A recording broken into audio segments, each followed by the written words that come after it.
Alors bonjour tout le monde, ou bonsoir peut-être pour certains. J'espère que vous allez bien. Me voici encore une fois devant vous pour vous parler d'un sujet, voilà, très compliqué, auquel je ne saurais répondre, mais voilà, on est toujours là pour se partager des éléments de réponse. Donc, c'est sur le problème de l'Afrique. Euh, Ce sujet, sincèrement, si on me l'avait donné en philosophie, ça allait être un sujet intéressant, mais c'est compliqué. C'est compliqué parce que je sens que chaque pays, voilà, bon, je parle de l'Afrique noire, d'accord? Chaque pays a ses problèmes. Et chaque fois, c'est comme il y a des périodes où des problèmes naissent, voilà. Mais les problèmes qui sont derrière ne meurent pas. On est d'accord? C'est comme dans une famille, on est là, il y aura toujours des problèmes dans la famille. Et en fait, le problème même, c'est l'essence. C'est l'essence qui fait vivre l'être humain. Si on n'avait pas de problème, on n'allait pas vivre. Si on n'allait pas de problème, on n'allait pas se développer et se surpasser. C'est cette continuité, euh, je dirais plutôt bénéfique, plutôt que maléfique, de problèmes incessants qui fait qu'on se dépasse. Voilà, on dépasse nos ancêtres et ce qui est bien. Donc le mot parfait serait pas une malédiction, mais surtout un mot qui va nous freiner. Parce que si on devenait parfait dans quelque chose, il n'y aura plus ce concept d'avancement. Bon, vous avez compris. Donc, quand on parle des problèmes de l'Afrique, sincèrement, moi, je ne sais même pas où donner de la tête. Parce que ils sont tellement nombreux que je n'arrive même pas à mettre le doigt dessus. Bon, je vais vous partager, comme d'habitude, ma manière de voir les choses. Et je suis sûr que vous allez la partager avec moi. Donc, ça, voilà. Ça, c'est un arbre, d'accord? Donc, un arbre avec ses fruits, voilà, un exemple très simple. Le problème de l'Afrique, c'est je l'assimile comme aux fruits de l'arbre, d'accord? Donc, on a des fruits pourris, d'accord? Et au lieu d'essayer de donner de la bonne nourriture à la personne, on va appeler des peintres, par exemple, ils vont colorier les choses, et puis ils vont masquer les problèmes, et puis, ou bien les branches qui sont cassées, on va les rafistoler. Voilà, l'arbre ne se porte pas aussi bien que l'arbre que je vous ai montré ici. Donc, l'arbre de l'Afrique noire, de la communauté noire, c'est un arbre qui se porte très mal. Elle ne se, elle, non, il, l'arbre, d'accord, ne se porte pas mal parce que, je ne sais pas, on n'en prend pas soin. Et vous savez qu'on n'en prend pas soin, mais j'assimile vraiment ce côté-là, les problèmes de l'Afrique, à ces fruits, ces branches, ces feuilles qui sont toxiques pour nous. Parce que déjà, on n'en prend pas soin. Et en même temps, il y a d'autres problèmes qui s'ajoutent.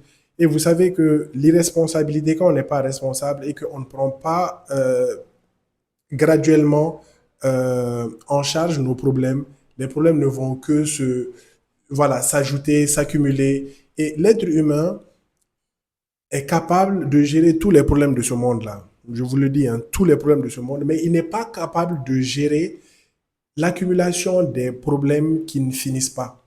C'est comme une personne, quelle que soit la largesse de tes épaules, tu ne pourras jamais prendre l'irresponsabilité des gens sur tes épaules. Non, tes épaules ne sont pas capables de prendre ce genre de poids, même si financièrement tu es capable. Je vous donne un exemple. Imaginez par exemple un riche du quartier, il ne s'occupe que de donner de l'argent aux gens sans les apprendre à avoir leur propre argent. Tout va bien jusqu'à ce qu'il meure. Quand il va partir, qu'est-ce qui va se passer? Les problèmes qu'il essayait de camoufler, de colorier, de faire ces trucs, ces problèmes-là vont lui revenir, soit à lui, bon, il est déjà mort, donc pas à lui, mais à ses enfants. Donc, du coup, il faut vraiment essayer de gérer le problème à la racine. C'est pour ça que je vous ai donné l'exemple de l'arbre. Et je vois l'Afrique comme un arbre qui, ses racines sont dans une mauvaise source. Et quand les racines sont dans une mauvaise source, quel que soit ce que vous allez faire, quelle que soit la quantité de soleil, quels que soient les apports que vous allez essayer de lui donner, vous allez juste régler des problèmes temporaires. Vous n'allez pas régler le problème en généralité. Donc, dans l'Afrique, il faut régler d'abord la source. Dans quelle source baigne cet arbre-là? Quelles sont les racines? Il faut s'attaquer aux racines. D'accord? Très bien. Donc, je pense quand même pour moi que tout ce qu'on est en train d'identifier comme problème, certes, ce sont des problèmes, mais si on continue à juste s'occuper à tout ce qu'on nous envoie à la figure, vous savez, je ne peux même pas les citer, c'est ça le problème. Le problème est que même si tu t'assois, tu vas dire, voilà, on prend par exemple le cas du Mali, c'est quoi le problème du Mali? On va dire actuellement, c'est les terroristes avec la population, avec ça, ça, ça. Hier, c'était quoi le problème? Avant-hier, c'était quoi le problème? Est-ce que ces problèmes ont été déjà réglés? Demain, ce sera quoi le problème? Donc, c'est un truc qui s'applique à chaque pays.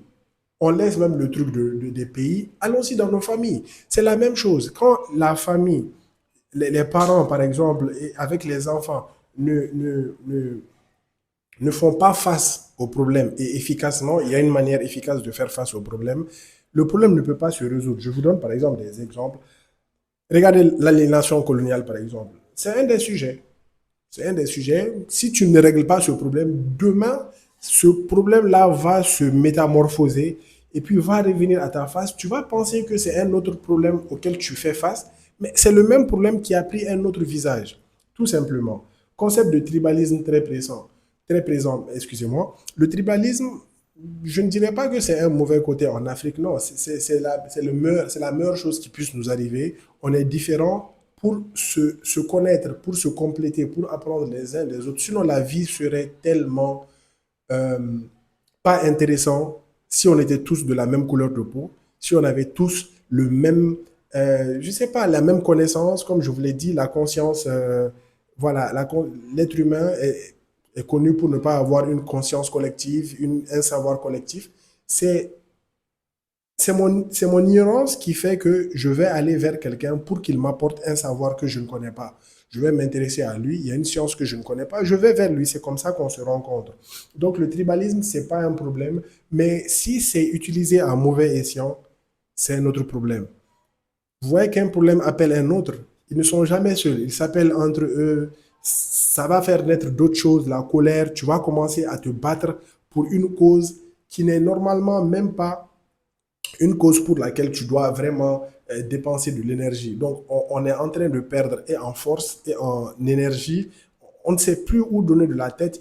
Il y a certains même qui arrêtent de combattre pour l'Afrique parce qu'ils se disent que l'Afrique est une cause perdue. Je parle encore de l'Afrique noire. Voilà, les Noirs, c'est une cause perdue. On est en train de... Non, c'est pas une cause perdue. Jamais. Mais si on n'est pas, on n'appelle pas les stratèges pour qu'ils fassent ce qu'ils doivent faire, si on n'appelle pas les sociologues, si on n'appelle pas voilà, les gens, pour qu'ils s'asseyent et puis qu'ils décident de quelque chose entre nous, on va jamais s'en sortir tout simplement. Complexe de supériorité et d'infériorité entre les pays africains. Ça aussi, c'est un autre problème. Je sais pas, c'est parce que ton pays, Dieu merci, voilà, la sécurité va bien, tu commences à t'émanciper, tu es devenu un peu riche, et tu te dis que voilà, le pays qui est pauvre à côté de moi, non, lui, je suis mieux que lui. Non, non, s'il vous plaît, non. Non, tu n'es pas mieux que lui. L'exemple que j'aime beaucoup donner, c'est les étudiants ou bien les élèves qui sont premiers dans les classes. Ils pensent qu'ils sont premiers parce qu'ils sont plus intelligents que les autres. Non, tu n'es pas plus intelligent que les autres, je te le rappelle. Moi aussi, j'ai été premier, je pensais ça, mais non, en fait. Vous savez, chaque personne étudie en fonction de son centre d'intérêt et tout ce qui va avec. Je ne le remets pas en cause. Il faut étudier, il faut essayer d'atteindre les meilleures notes. Mais c'est la paresse des autres qui fait que tu as été premier. C'est pas ton intelligence. Si il s'était donné à ça, tu n'allais même pas être dans le classement, je t'assure. Donc, oubliez ça. Je continue. Donc, la place de la femme sur le continent africain. On le sait, la plupart de nos sociétés, voilà, nos empires et tout ça, ils étaient matriarcales.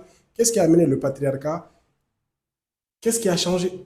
Il y a beaucoup de choses. La vidéo doit bientôt se terminer. Je ne peux pas finir ce sujet-là, mais je vous donne juste des points de, voilà, de réflexion. Les valeurs et les cultures diversifiées, tout ça, c'est une bonne chose, mais si c'est vu différemment, ou bien si c'est quelqu'un d'autre qui vous montre les choses, vous allez voir que c'est un problème, alors que non, c'est une solution. Donc, je vous demande, voilà, donnez votre avis selon vous, c'est quoi, voilà, vos avis sincères sur les problèmes de l'Afrique. D'accord? Et peut-être qu'on va faire une autre vidéo qui parle sur le sujet. Je vous remercie encore une fois, je m'excuse, je ne réponds jamais aux questions. Je soulève juste d'autres questions.